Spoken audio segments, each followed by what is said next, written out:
The Science, Technology and Innovation unit at ICTP deals with applied research. We have 3 labs. The Marconi lab, which is with telecommunication and ionospheric research. We have the Scientific Fab lab, which deals with science, communication and STEM education. And we have the M lab, which is about advanced instrumentation and microelectronics. The ICTP environment allows young researchers, especially from developing countries, to benefit from our labs and carry out research together with us.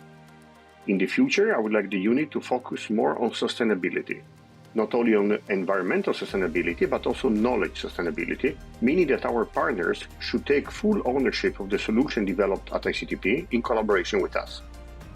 The work we carry out in the STI unit allows us to multiply the effects of what ICTP is doing all over the world through technology.